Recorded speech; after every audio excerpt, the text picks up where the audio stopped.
Rajitha alias Lakshmi అనే ఆమెకు అరగొండ గ్రామానికి చెందిన భాస్కర్తో 2014 సంవత్సరంలో వివాహం జరిగింది. వివాహం జరిగిన తర్వాత వాళ్ళిద్దరి మధ్యలో కొన్ని రోజులు బాగానే ఉన్నారు. వాళ్ళకి ఇద్దరు పిల్లల సంతానం సమీర 8 సంవత్సరాలు మరియు శ్రావణ్ అనే బాబు 5 సంవత్సరాలు సంతానం గలరు. ఇద్దరి మధ్య మనస్పర్ధలు వచ్చి ఇద్దరు పిల్లల్ని తీసుకొని కామారెడ్డిలో ఉంటుంది. గత 2 సంవత్సరాల నుంచి కామారెడ్డి ఆర్టీసీ బస్టాండ్ నందు స్వీపర్గా పనిచేస్తుంది. ఈమెకు గత 6 నెలల నుంచి లక్ష్మీ నరసింహులు అనే అతనితో అక్రమ సంబంధం పెట్టుకొని అతనితో సహజీవనం చేస్తూ ఉంది.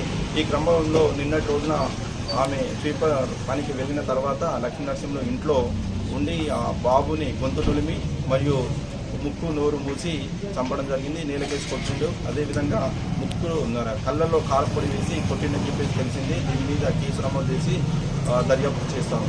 అంటే బాబు ప్రధాన కారణం ప్రైమరీ వివాహేతర సంబంధమే వడ్డొస్తున్నట్టుగా తెలుస్తూ ఉంది.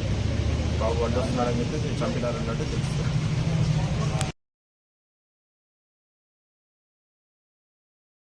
రజిత ఆలియస్ లక్ష్మి అనే ఆమెకు అరగొండ గ్రామానికి చెందిన భాస్కర్తో 2014 సంవత్సరంలో వివాహం జరిగింది. వివాహం జరిగిన తర్వాత వాళ్ళిద్దరి మధ్యలో కొన్ని రోజులు బాగానే ఉన్నారు. వాళ్ళకి ఇద్దరు పిల్లల సంతానం సమీర 8 సంవత్సరాలు మరియు శ్రావణ్ అనే బాబు 5 సంవత్సరాలు సంతానం గలరు. ఇద్దరి మధ్య మనస్పర్ధలు వచ్చి ఇద్దరు పిల్లల్ని తీసుకొని కామారెడ్డిలో ఉంటుంది. గత 2 సంవత్సరాల నుంచి కామారెడ్డి ఆర్టీసీ బస్టాండ్ నందు స్వీపర్గా పనిచేస్తుంది. ఈమెకు గత 6 నెలల నుంచి లక్ష్మీ నరసింహులు అనే అతనితో అక్రమ సంబంధం పెట్టుకొని అతనితో సహజీవనం